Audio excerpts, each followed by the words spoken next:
You're listening to She Speaks, a Let Her Speak podcast that celebrates women's fearlessness, resiliency, and readiness to change the world.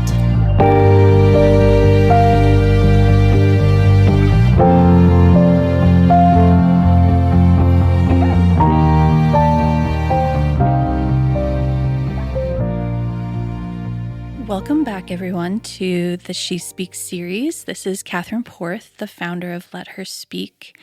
And in this episode, you will be hearing from Jaime Conry and Berta Medina, who are matched in our Let Her Lead program. Jaime is an established leader and is a whiz at all things numbers and finance and wealth management.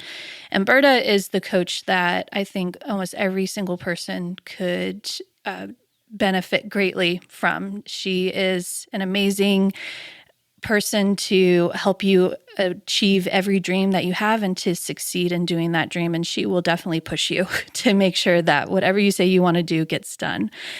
And in their conversation, part of it that you're going to hear is diving into the fact that Jaime has been working with her mother at a wealth management firm that her mom started decades ago. And the dynamics that happen when you are working in a family business, the benefits of that, the frustrations that come with that, having to gain trust from the quote unquote founder of the business who happens to be a family member of yours, and to be seen as a leader and not just a child that they've known since birth. And so there's a lot of complications that come with that they'll be diving into, as well as talking about the importance of communication and different types of communication styles, especially across different generations, and the importance that meditation has played in Jaime's life, which becomes very apparent when you hear her legacy statement that will be at the end of this episode. So let's step into this conversation between Jaime and Berta. Okay, so January was good. Good for you. January was good. Well, I mean, no. January's like the longest month in the world. I was going to say, the other day I saw somebody post something like, so it's already January 45th. Yeah. I'm like, is 2024 over? Yeah. Aren't we there yet? Yeah. Like a week of snow and ice and the flu has done me in. But then January is still here, waiting for you to come out of all of that. I feel like the last few years, they've been really long Januaries, seemingly. I mean, yeah, they have. They have. I mean, and it's good because I think we're all sort of getting back into the swing of life, right? Yeah. But yeah, it is. But I know you have a busy December and then you have a busy January, so it's just like freaking takes forever. But yeah, girl. True. So yeah. All right. So how's it going? Tell me, talk to me. Tell me how the end of the year was. I know it's a busy time for you in your line of work and in your Yeah, December's always busy. We wrap up the year and we've got just different year-end requirements for our clients. And so always meeting that. And so, yeah, December is always crazy. Mixed in with life being a little extra. December life is just extra. So yes, absolutely. Yeah. So no, January just starts off with people redoing their goals and getting their numbers together, and so we're along for the ride of that. I love it. I love it, Jaime. So how about your goals for 2024? Now that we're still sort of in the front end of it.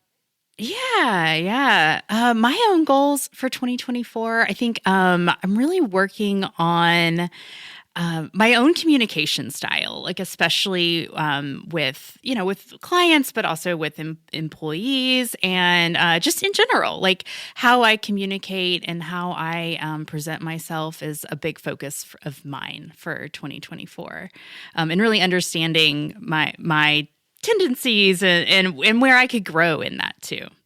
I love that. And Jaime, I think one of the things that I loved most about our time together, first of all, I learned so much from you, but I also feel that you're such a leader. You know what I mean? So this response that you just gave me about your goal makes perfect sense for you. Yeah. I mean, for who I know you to be. Um, and I think one of the things that I really, really uncovered was that you have this total commitment to your clients, to your practice, to just being a stand for people's dreams in the area that you are. The fact that you get to bring in all this expertise, which I always am frazzled by, because I think people who have that accounting money brain, I always have so much admiration for that. But what do you think were the biggest lessons from last year, if you could even encapsulate that?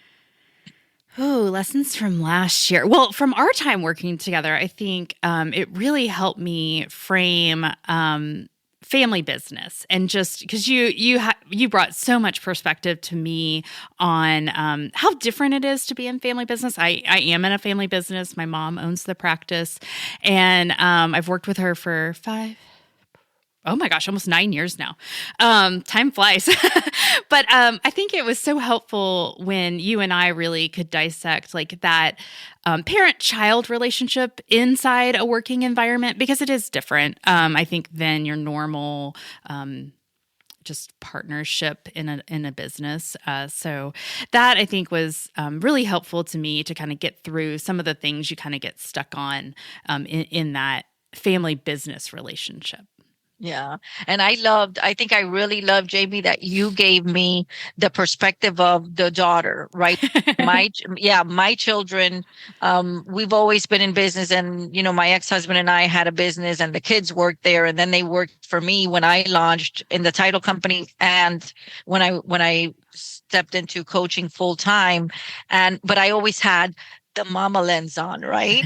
And even though we know what we want for our kids and the expectations are there, it's not the same as a regular employer-employee dynamic. It's more like it's almost like a partnership. This is a family legacy building.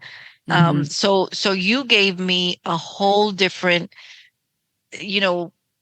view of, okay, that makes sense, and it was all very beautiful and all encompassing, and you were so genuine in sharing, and I love the relationship that you and your mom have. So I'm just so grateful for you, because I might have never been able to get that perspective about what it was like seeing it from their side. Yeah.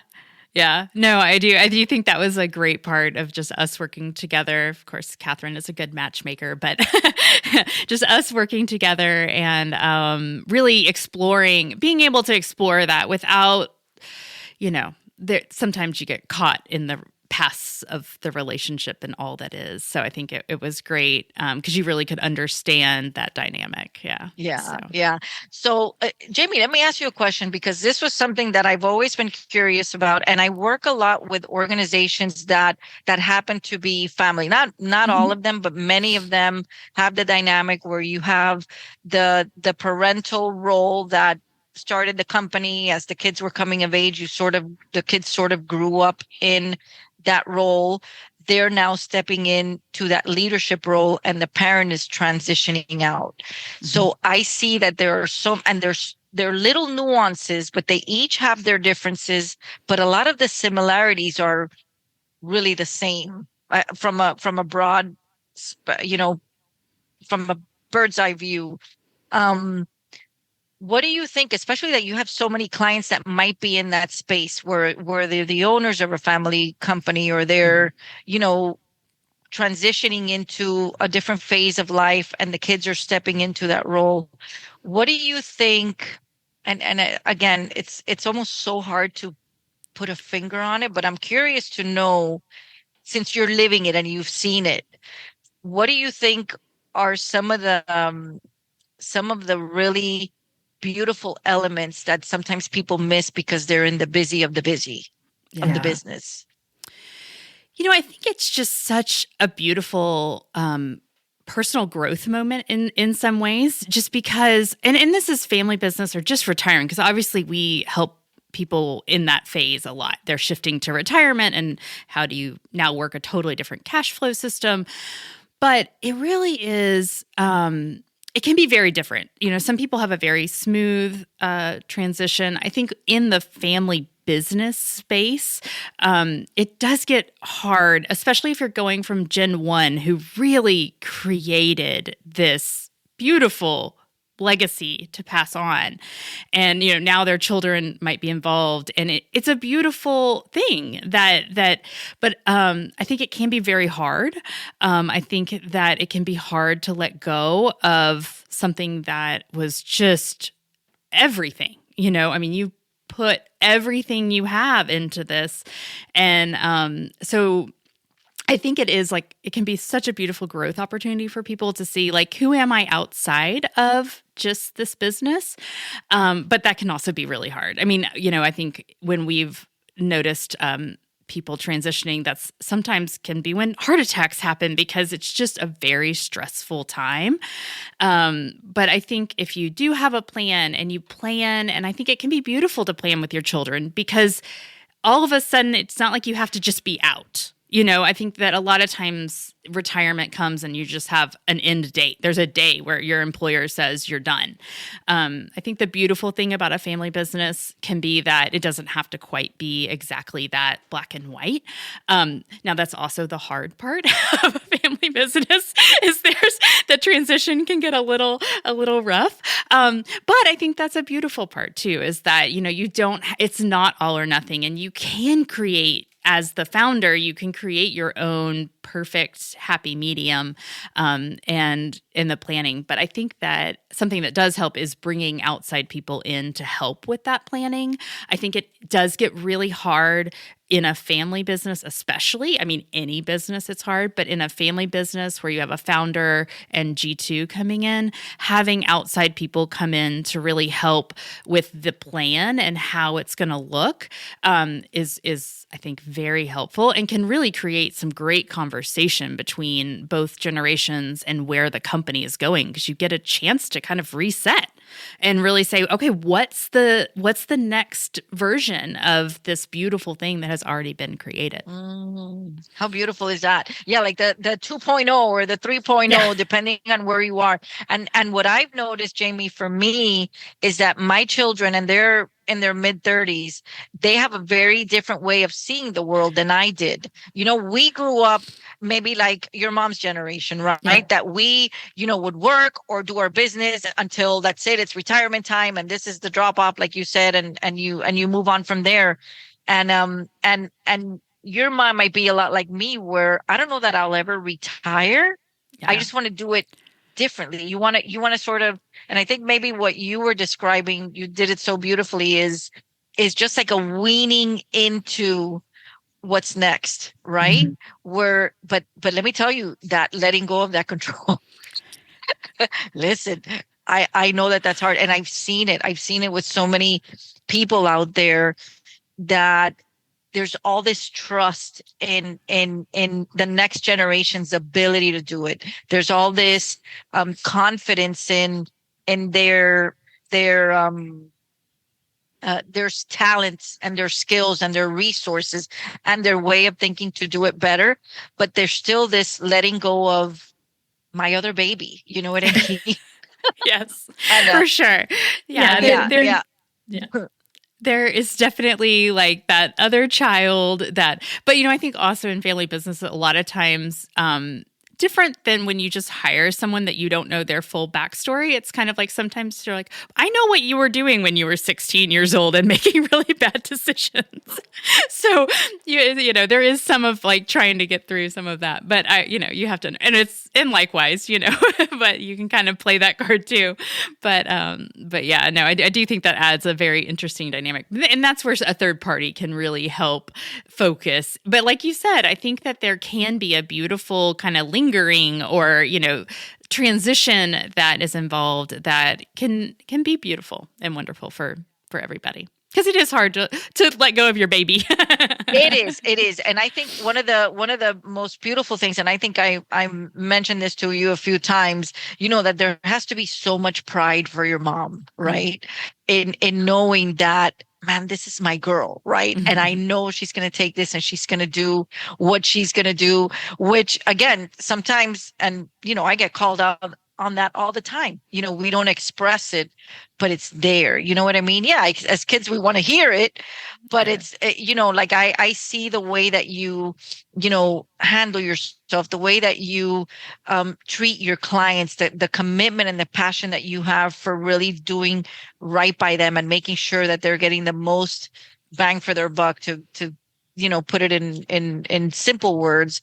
But I see the passion that you have for your business. So I know that from the Mama Llama perspective, it's got to be like, man, that's my girl, and we probably brag about you guys all the time to everyone else, and we forget to tell you, because like I said, I get called out on that all the time, and I'm like, but you should know, because that's how we roll. And I've seen it as well with like you said, that objective person that comes in and is talking to both parties separately and together, and the way that I did this I was working with a big construction company here, and I remember the way that the dad would talk about the daughter, and like I was crying most of the time. But you hear the daughter talk to me about how she thinks her dad sees her, and it's totally the opposite. Yeah. And I'm like, there is a communication gap here that really needs to be addressed. And I think that a lot of times, with all the other dynamics that are happening around us, which is what I love what you said, there could be room for these great conversations and these great things to come up.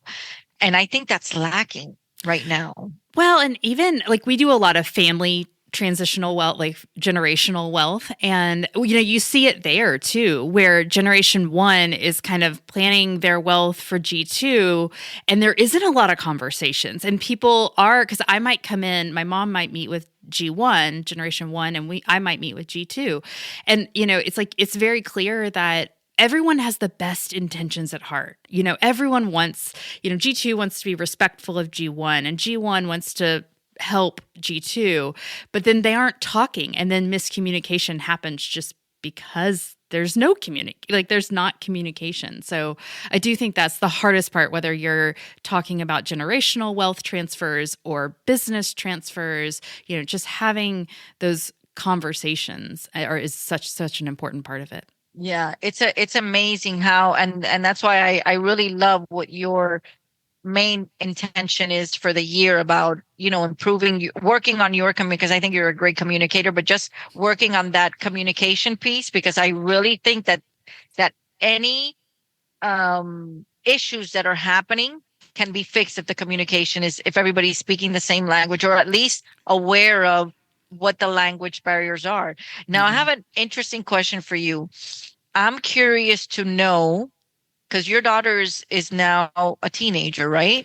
Almost. She'd love to be a teenager. She's 10, but she thinks she's a teenager.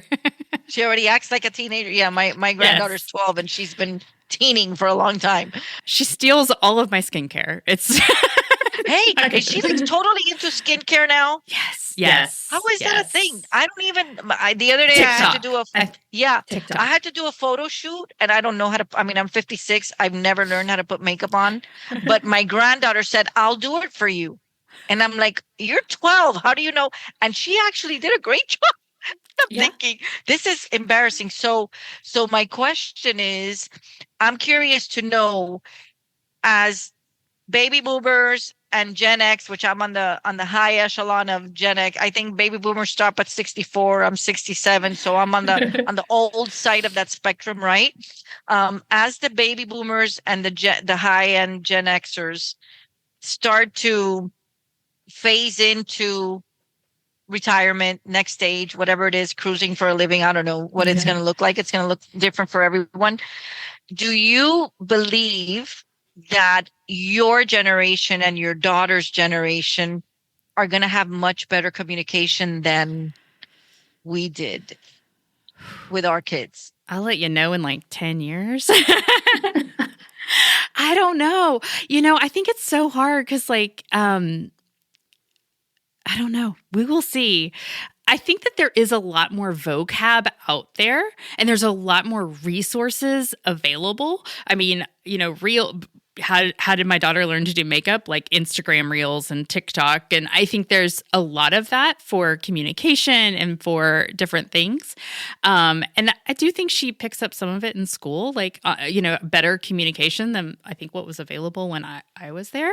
I know just in her classrooms, they do a lot around communicating with their friends and working through their problems, and things like that. And they have like a talking table where they go and they work out their problems themselves. So, I mean, one would hope that like that is, as a society, we're doing better with that, but we'll see. I know. Do you find that your daughter's much more open with you than you felt you could be with your mom?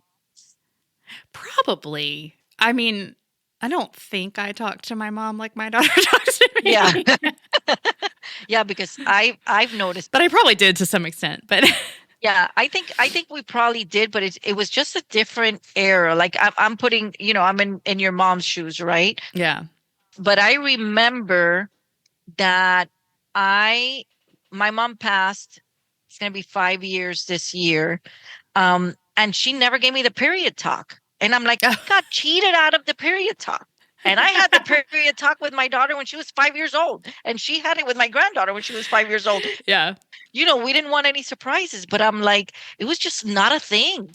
Yeah. Not a thing, Jamie. And it's so I think we're doing better. We have better tools as the generations come along. And my hope is that, my kids talk to me about everything. Like I'm sure your daughter does, almost things you don't want to know. You don't want to hear. We're not quite there yet. I do like everything that she says so far. But I'm sure as she gets older, I'm like, oh, maybe I don't need to know everything.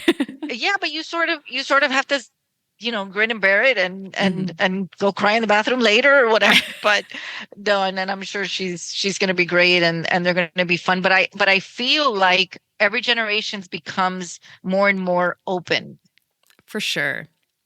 So I'm always curious to see, like, now that G1 is transitioning out in the business world, let's say, right, and G2 is coming in, how much different that succession is going to be between G2 and G3. Yeah. It will be very interesting. And they definitely all have their own way that society at the time has created them. So it'll be an interesting, but communication is kind of the central part of it all. And one would hope we have evolved, I guess, to have better communication, but time will tell. Yes, I agree. And Jamie, I always admired so much how you juggle it all, because I know that you travel for conferences and every time you would tell me something, I'd be like, what is happening right now? How do you juggle the running the business, the relationship with mom, the relationship with your daughter, your love relationships? Like, how do you do all of that so beautifully and not like lose your mind? I meditate. Honestly, that's a big thing. But I'm not sure it's really as beautiful as it looks. My house I have a housekeeper who saves me because there's just some things that don't get done. I got great advice from a couple when I first was having my daughter, and he was a partner for a Big Four accounting firm, and she was a very good pediatric cardiovascular surgeon. And they had 3 beautiful girls. And someone asked them, how do you two do this? And they said, outsource everything that doesn't involve love. And I thought that was just the most beautiful piece of advice. So, because you can't do it all. You can't do it all. Like, you can't keep a clean house and the kids fed and, all of that, and have a job where, you're probably working more than 40 hours a week. So that's what they said. So I do try to live by that of, I have the housekeeper and, luckily I can afford that. And, but I do, outsource a fair amount of household things that don't require love. That's the best thing I've heard in a long time. I will not take credit for it. I will give full credit to the couple that told it to me, but that was definitely a motto that stuck with me. Yeah, and that's really, really sage advice. Mhm. I talk a lot when I'm dealing with clients and talking about accountability and how do you set yourself up for high achievement, and a lot of the nitty gritty just really comes down to stick to your zone of genius. Anything that's Mhm. not your zone of genius, hire it out. But Right. that's even more beautiful. Yeah. I love that so much more. Outsource everything that doesn't involve love. Yeah. Everything that doesn't require love. Outsource. Beautiful. That's Yeah. amazing. That's Yeah. amazing. Get a housekeeper. Yeah. Definitely get a housekeeper.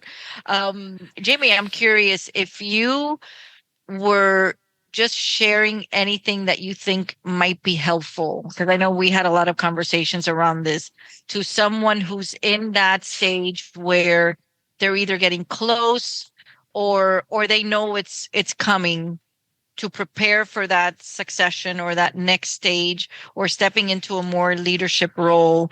um what would you tell them if you had three pieces of advice? I I really believe in coaching. I think that having a coach is one of the best things to do. I think having that outside perspective, I think having that accountability, I do think that that's some of the investing in yourself is some of the best things that you can do. So I have always had coaches in different formats. Sometimes they've been more therapy like, sometimes they've been more life coachy, sometimes more business coach. But I do believe that if you're not investing in yourself, then, I don't think that growth is going to happen. So I do think that would be my biggest thing is finding the right partners to really help give you a sounding board. And because sometimes you can't go vent on your employees, or you can't, you've got to come up with the ideas. And sometimes that's hard to do just yourself. And so having that coach that can really pull some of that stuff out of you, I think has been the quickest way that I've found my own personal growth to happen. So I think that's great. For me, my meditation practice is like so I don't know that that's not for everybody, but whether that's just finding your own place that you can ground. I think anytime you're in transition or you're, going through, a transitional time of life, that is having whatever it is that brings you back to your center and to your grounding.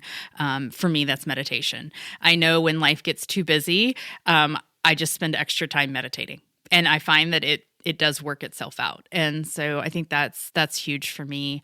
And then let's see, one more thing. But honestly, having great people surrounding you, loving what you're doing. I do. I think you've seen it. Like I do really love what I do. Like it doesn't feel like work, I want to talk to my clients. I'm excited when they're coming in for meetings and we get to catch up. And so it's just like having that passion really helps make it not feel like you're just, I've worked in corporate America and I did that for a long time. And you do feel like you're just punching a clock. And I don't find that that's how I live anymore. And that is great. But I also have wonderful people that back me up, and make it so that I can go to my daughter's functions at school because we've got a whole team that's there and making sure that our clients' needs are met. And so having that support staff around you that are just, really good at their jobs makes it easier for you to do your job too. So That's huge. Beautiful. Thank you for that. So if you don't mind, can we park it in the meditation for just a second?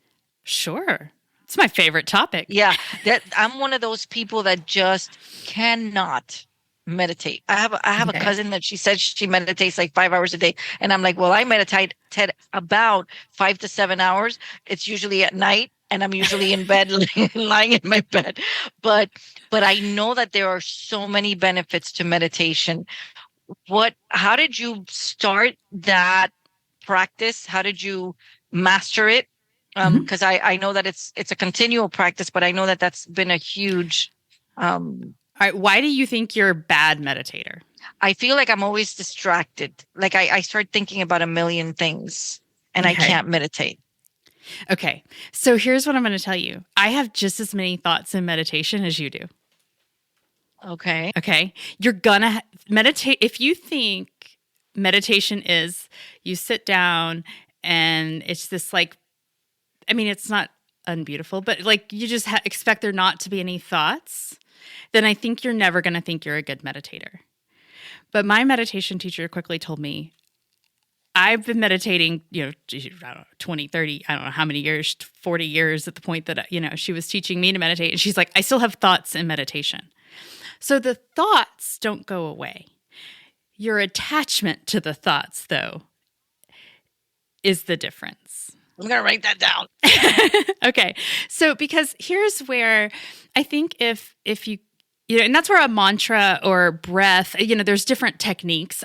I personally use mantra, especially in the beginning. If your thoughts are bothersome to you, then, having the thoughts going to come up, you go back to your mantra, or your breath. Like there's just different techniques that people use.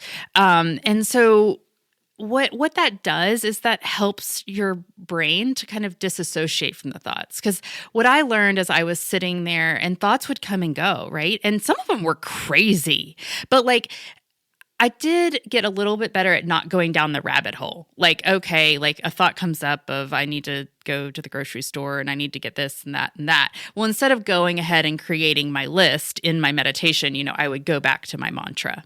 So I do think like that is helpful. But if you think that the meditation is just supposed to be this like everything, it's silent and I think that can make it frustrating.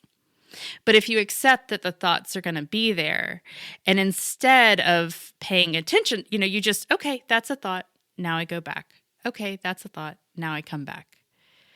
That's where I think you find you lose attachment to those thoughts. I love what you just said, because I think that's what it is. That then the frustration comes with, well, why am I thinking this? How come everybody else can meditate? And then the more you want to resist it, the more you're actually experiencing it. And then that's it. I get up and that's it. It's over. That's it. Yeah. Meditation time is over. Yeah. I think it took me, though. I think it took probably when I started meditating, which was probably about almost 10 years ago at this point. It probably took me about 6 months to really lose, I think my teacher called it lose the meditator, like lose the idea that like, and be okay with the thoughts kind of coming and going and you're sitting there. But I want to say it took like about 6 months of every day. I was doing like 30 minutes a day.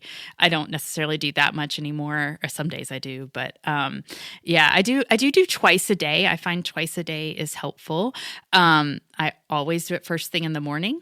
And then I'll try to do it either in between my like transition from work to home, or I actually find preheating the oven a great time to meditate. Nice. So that's one of my favorite. Like I start the oven, because you got like maybe 20, 50, depending on how good your oven is, you might have 15 to 20 minutes before the oven's like really at the degree you want it to be at. Yeah. Yeah. And so anyway, that's a lot of times when I'll set it and then I'll go meditate and come back and get dinner on or whatever. But I find the second meditation is a really great way to not accumulate extra stuff, and really a time for me to really process the day and just let that day kind of go. And so I do like it, but Wow. I do always start my day with meditation. So. And you just retreat to like a quiet area? Yeah, I have sometimes I just am in my bed. I mean, in the morning I might just sit up, just depending, especially when it's cold. But no, I have like a little meditation cushion backjack next to my bed in a little spot, and I'll just go there. In the winter, I like my heated blanket there, and I cozy up in my heated blanket, and sometimes I just stay. Yes, I love that. I love the meditation. My son got into meditating and he gifted me, because he knew I would benefit from it. He gifted me one of those meditation mats. And when I was, living in the RV that I was just back and forth in Knoxville last year, in Pigeon Forge, I used to use it to prop up my computer at night to watch The Office. That is one way to use a meditation mat. Not the intended purpose, but I really appreciate you sharing that because, we think, and listen, the patience that you had to hold out for 6 months until it sort of clicked that you were okay with, I mean, and the blessing of having a good meditation teacher, right? Yeah. I did have, and again, it goes back to, I did have a good teacher. I also, when I started meditating, was very much in a place where I felt like it was very much a message I received from God that I should be doing that. So I will say that was probably part of my passion, and part of my sticking through it was that it really felt to me like a very much, and I have to do this like thing that the Spirit was calling me to do. So without that, I don't know if I would have stuck through that long, honestly, but it did feel very much like a calling. And it has been, it hasn't been what I thought it would be necessarily, but it's been wonderful. So it's led me to places that I don't know that I would have gone otherwise. So, but now I do like silent retreats and everything. So I'm pretty crazy on it all now. So I was going to ask you what's been the biggest change with that? Because I just know it's such an important part of your life, but yeah, I think like I'm just so much more, I was very reactive to those around me. And especially in working in a family business, I think I was just so like took everything personally, it was just, and I think like there was just always, well, I also say like I would ruminate a lot, like, okay, and I just kind of keep thoughts churning. And that was what really kind of, lessened, I would say, when I started meditating was I was less reactive, to those around me. And I would say that the ruminations stopped to some extent. Yeah. So that I was able to kind of let things come and go. And I wouldn't ruminate on it as much. It was like I either dealt with it or we let it go, so but yeah, so I think that was probably the biggest changes. So I think I have been able to let things come and go. And just, I think, one of the bigger revelations I had was like, I am not my thoughts. Like, I think I just, whatever I thought I did, like, I never contemplated like, should I do this? It was just like, I have this thought, I'll do this. And so I think that was a big part of the less reactivity. It was just, okay, wait, I don't have to believe every thought in my head because they actually change drastically, like on a dime, once you start paying attention. So that was my biggest thing is I'm not my thoughts. And that I don't have to be that reactive to those are everything. huge though. Just not ruminating anymore. It's something that we spend so much and waste so much energy on. Yeah. So just that alone is already a huge piece that makes it, worthwhile. But thank you for sharing that. Yeah, happy to. I love my meditation. Yeah, I love that. So, Jaime, I know that you have prepared something for this podcast. Do you want to share that?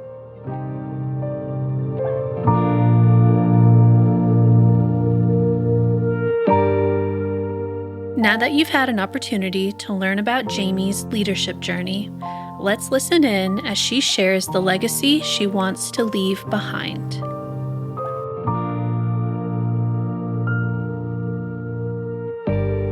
When Catherine first told us we would be delivering a speech about our legacy, my immediate reaction was, I am too young for a legacy.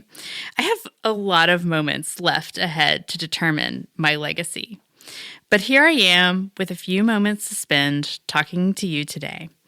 So I want to talk about my biggest life shift to date. It all started about 9 years ago. I was standing in my bathroom, looking into the mirror, and for whatever reason, on this day, I paused to really look at myself. In that moment, I realized I didn't like the person I saw. She was tired and sad, and there was a sense of just trying to survive. The eyes staring back at me were dim and dull. And in that moment, I really didn't understand how I had become someone I didn't like. So I started to inquire, how did I get here? In inquiring, I realized at some point growing up, Whether it was from society or my parents, I had created my own equation for happiness. You see, in school, I always liked math because math always had an exact answer. 1 + 1 always equals 2. Follow the rules and the answer can be found. No unknowns there. So in my head, I developed an equation for happiness. 1, graduate college with a degree. 2, get a job and work my way up the corporate ladder. 3, get married. 4, buy a house. 5, have a child. All of that combined equals a happy life. But here I am, 32, and I had not 1, but 3 college degrees. I had worked my way to being offered C-suite positions in corporate America. I was married. We had a nice house in Nashville and a beautiful 1-year-old little girl. But here I am, looking at myself, the person I had created in search of happiness, and I don't like her, nor is she happy. I knew in that moment my equation needed adjusting. Now, a few months before this moment, I had left corporate America to start a new career as a financial advisor. And although that required a pay cut and starting all over from a career perspective, I did feel more in alignment helping people in that career. So the job was staying. And well, after 9 months of growing a human and a year of taking care of her every need, I was pretty attached to my daughter. So with no idea where to adjust my equation, I headed to a therapist. And after a few months, it became fairly clear that maybe the husband needed to go. Now, I didn't take that piece out of the equation lightly. I decided to take 40 days and really pray, contemplate, and seek spiritual counseling. At the end of those 40 days, I had a clear answer from God. I was told 2 things: get a divorce and learn to meditate. That was it, my burning bush moment. Get a divorce and learn to meditate. Well, okay, here goes nothing. And off I went. I called my attorney, and the next day papers were filed. And knowing nothing about meditation, I Googled Meditation Nashville. My Google search yielded Buddhist temple, Ivy House. As someone who grew up Christian, I was not ready to go to the Buddhist temple to learn to meditate. So I sent an email to the owner of Ivy House, and 2 days later, I was in an attic-like space, surrounded by the smell of incense, sitting on a backjack on a floor, learning about meditation. I will never forget my first meditation in that room. I closed my eyes, started saying my mantra, and I was swirling. I sat there, thoughts coming and going, feeling like I was stuck in a tornado for 20 minutes. It was anything but blissful. At the end of my meditation, the teacher said, "Yeah, that can happen. Just keep meditating." And she sent me on my way with the instruction to meditate 30 minutes twice a day. No exceptions, just do it. So off I went. I made it 45 days before I missed a day, and I immediately felt a shift in my body and mind from missing a day of meditation. I could see how much more reactive I was, and the feeling of spinning returned. After that day, I vowed to never miss a day of meditation again. And now, almost 10 years later, I have never missed a day of meditation again. It took a little over a year after I started meditating and my divorce was final for me to muster up the courage to look in that mirror again. But when I did, the person I saw looked entirely different. Now, don't get me wrong, she was still tired. After all, she was a single mom rebuilding her career. But there was a glimmer in her eyes, and I was happy, even if my life didn't look like the equation. The year of meditation and internal reflection had taught me my equation was off because I had been searching for happiness in achievements and ideals. In sitting still and learning to be present in each moment, I was able to learn to trust my internal guidance, and I found a compass instead of a rigid equation to guide my way. And as the motto of Ivy House says it best, happiness is an inside job. So that was my path. But I promise, you don't have to meditate twice a day or get divorced. What I really want to leave you with today is the importance of self-inquiry, in whatever form that takes for you. Because self-inquiry helps us become aware of our thoughts, emotions, and behaviors, allowing us to identify patterns and tendencies that are holding us back from what we are searching for. So I leave you today with this question. What is your equation for happiness, and is it working for you?